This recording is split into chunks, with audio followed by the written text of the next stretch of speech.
எல்லாரும் எப்படி இருக்கீங்க? நான் ரொம்பவே நல்லா இருக்கேன். இன்னைக்கான கடைய ஸ்டார்ட் பண்ணியாச்சு. நம்ம கடைக்கு நெறைய பேர் வந்தவங்கலாம், மீன் என்னைக்கு வைக்கிறீங்களோ அன்னைக்கு மறக்காம சொல்லுங்க அப்படின்னு சொல்லியிருந்தீங்க. அவங்களுடைய நம்பர்லாம் என்கிட்ட இல்ல. நான் இல்லன்னா சொல்லிடுவேன். இப்ப நெனச்சிட்டு இருக்கேன், நம்ம கடை வந்து லீவ் விட்டா வந்து ஒரு குரூப் மாரி ஒண்ணு ஃபார்ம் பண்ணி, அந்த குரூப்ல வந்து லீவா என்ன ஏது என்னென்ன கடை இருக்கு அப்படின்ற மாரி ஒரு அப்டேட் பண்ணணும் அப்படின்ற ஒரு யோசனை இருக்கு. கூடிய சீக்கிரத்துல நான் பண்ணலாம் அப்படின்னு இருக்கேன். இன்னைக்கு வந்து மீன் ஃப்ரை, சிக்கனு, முட்டை எல்லாமே வச்சிருக்கேன். மீன் வந்து இன்னைக்கு 35 ருபீஸ் தான். இவ்வளவு நாள் வந்து 60, 70 அப்படிலாம் வச்சிருந்தேன். கொஞ்சம் பெருசா இருந்தது மீன். இன்னைக்கு சைஸ் வந்து மீன் சைஸ் கொஞ்சம் சின்னதா இருக்கு. சின்னதானா அதோ இந்த மீன் தான்.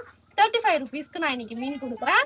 ஒர்த்தா இல்லையா அப்படின்னு சொல்லுங்க. மீன் ஃப்ரை வந்து நான் வெறும் கடல் மீன் மட்டும் தான் போடுவேன். ஏரி மீன்லாம் என்னைக்குமே நான் போடவே மாட்டேன். அதுவும் காணாங்கண்ட மீன் மட்டும் தான் போடுவேன். வேற எந்த மீனும் அந்த அளவுக்கு வாங்க மாட்டேன். சங்கராலாம் எனக்கு என்ன போடுவேன். சங்கராலாம் ஏன் அந்த அளவுக்கு நான் போட மாட்டேன் அப்படின்னா, முள்ளு கொஞ்சம் அதிகமா இருக்கும் அதுல. காணாங்கண்ட மீன்ல வந்து அந்த அளவுக்கு முள்ளு இருக்காது. நிறைய நம்ம கடைக்கு வர நிறைய பேர் முள்ளு இல்லாத மீனா கொடுங்க அப்படின்னு தான் சொல்லுவாங்க. அதனால இன்னைக்கு காணாங்கண்ட மீன் ஃப்ரை, அதுக்கப்புறம் சிக்கன் ஃப்ரை. நேத்து கூட ஒரு அண்ணா வந்து சிக்கன் கிரேவி வாங்கிட்டு போயிட்டு எனக்கு மெசேஜ் பண்ணாங்க, சிக்கன் ஃப்ரை ரொம்ப சூப்பரா இருக்கு, எக் ஃப்ரை ரொம்ப சூப்பரா இருக்கு அப்படின்னு சொல்லியிருந்தீங்க. தேங்க்யூ. ஓகே மக்களே, நெக்ஸ்ட் வீடியோல வரேன். வீடியோ பிடிச்சா லைக் பண்ணிட்டு போங்க. உங்க வீட்ல இன்னைக்கு என்ன சமையல்னு சொல்லுங்க. என் பையனுக்கு பர்த்டே அப்படின்னு நான் வீடியோ கூட போடல, ஒரு போஸ்ட் தான் போட்டேன். போட்டதுக்கு 80,000 பேர் பார்த்து நிறைய பேர் விஷ் பண்ணியிருந்தீங்க.